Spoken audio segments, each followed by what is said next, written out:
आचार्य श्री विद्यासागर महामुनिराज का हाइक्यू है, उड़ना भूली सोने की चिड़िया, तू उठ और उड़ जा।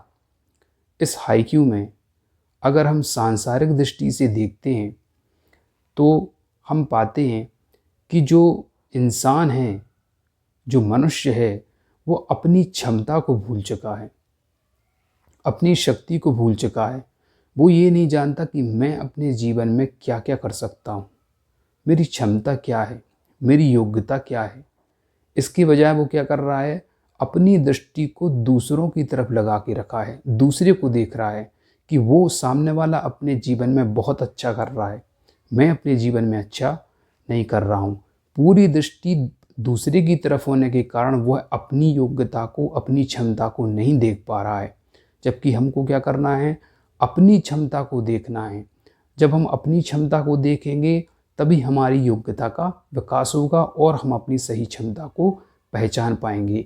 एक बार जब व्यक्ति अपनी क्षमता को पहचान लेता है मनुष्य, तो वह यथोचित पुरुषार्थ करके वह अपने जीवन में लक्ष्य को प्राप्त कर सकता है। यहाँ पर इस हाइक्यू में आचार्य श्री विद्यासागर महाराज जी का अपन सांसारिक दृष्टि से जो इसमें अर्थ छपा हुआ है वह ये रहा। दूसरा यहाँ पर पहलू है आध्यात्मिक दृष्टिकोण। आध्यात्मिक दृष्टिकोण इस हाइक्यू में क्या छिपा हुआ है, अगर संसारी प्राणी यह जान ले कि मेरे शरीर के अंदर एक आत्मा है और वह आत्मा भी भगवान बन सकती है, पर उसको पहचानेंगे कैसे?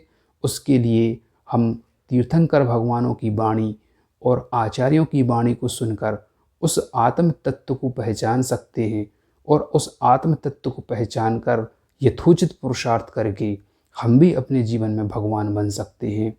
ऐसा इस हाइक्यू में आध्यात्मिक दृष्टिकोण छिपा हुआ है और इसीलिए हमारे आचार्य भगवंतों ने कहा है कि उड़ना भूली सोने की चिड़िया, तू उठ और उड़ जा।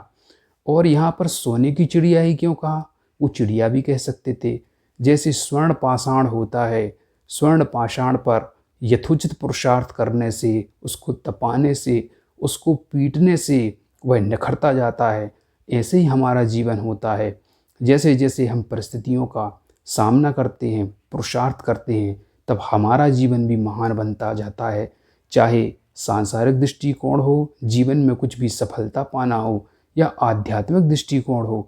आध्यात्मिक दृष्टिकोण में व्यक्ति अपनी आत्मा को यथोचित पुरुषार्थ करके, उसकी प्राप्ति के लिए यथोचित पुरुषार्थ करके वह अपनी आत्मा को प्राप्त कर लेता है और इस संसार परिभ्रमण से पार हो जाता है। इस हाइक्यू में आचार्य भगवान का जो आध्यात्मिक और सांसारिक जो दृष्टिकोण है ये छुपा हुआ है, गर्भित है। अगले हाइक्यू के लिए हम फिर चर्चा करेंगे। तब तक के लिए जय जय।